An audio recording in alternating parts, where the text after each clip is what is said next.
Dostupný domov je projekt, ktorý zabezpečuje dostupné, cenovo výhodné nájomné bývanie, najmä pre fyzické osoby patriace do jeho cieľovej skupiny, ktoré osoby si nevedia zabezpečiť nájomné bývanie na komerčnom trhu. Ak hovorím o cieľových skupinách projektu, hovorím o fyzických osobách, ktoré sú zraniteľné, znevýhodnené alebo ohrozené. Tento projekt je jedinečný tým, že poskytuje dlhodobé, stabilné a bezpečné bývanie.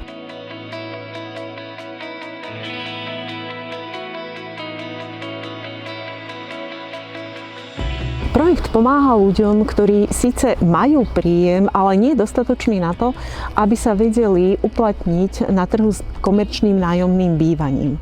Potom sú to ľudia, ktorí síce majú niečo vyšší príjem, ale trh ich neakceptuje napríklad z dôvodu, že majú maloleté deti alebo majú nejaké zdravotné znevýhodnenie alebo že sú to jednorodičia. Stále ma to ťahalo do dostupného domova, pretože tento vlastne objekt sa mi veľmi páčil. A bylo to za prvé moderné, pekné, aj byt byl nádherný, slnečný, priestranný. Takže co spĺňalo moje požiadavky. Býva sa mi tu veľmi dobre. Máme tu detské ihriska, máme tu obchodné centrum, či chceme ísť do kina, či do potravín, alebo do drogérie proste, alebo do centra. Máme to 10 minút peši aj s kočárkem. Čiže ja som tu veľmi spokojná.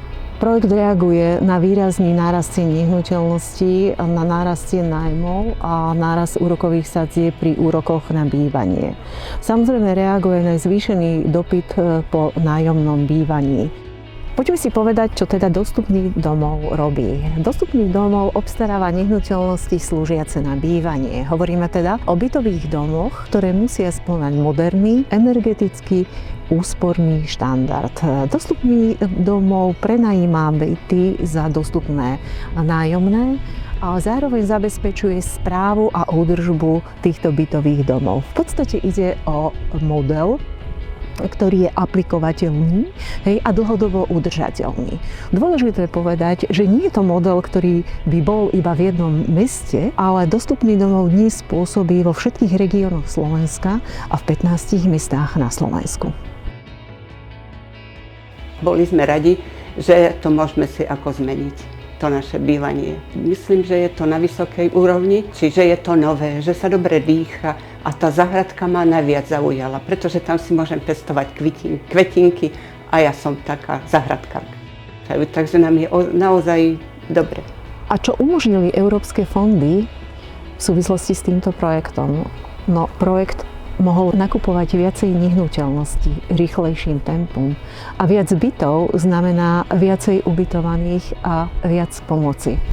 A v nemalej miere je tam dôležitý aj ten aspekt dôveryhodnosti, ktoré európske fondy a zapojenie sa do tohto projektu tomuto projektu prinieslo. Dostupné bývanie patrí dnes k spoločenským témam dneška. A ja som veľmi rada, že som vám mohla predstaviť tento koncept dostupného nájomného bývania, ktorý vďaka spojeniu verejného a súkromného sektora priniesol na slovenský trh dostupné nájomné bývanie dnes už pre viac ako 1400 ľudí.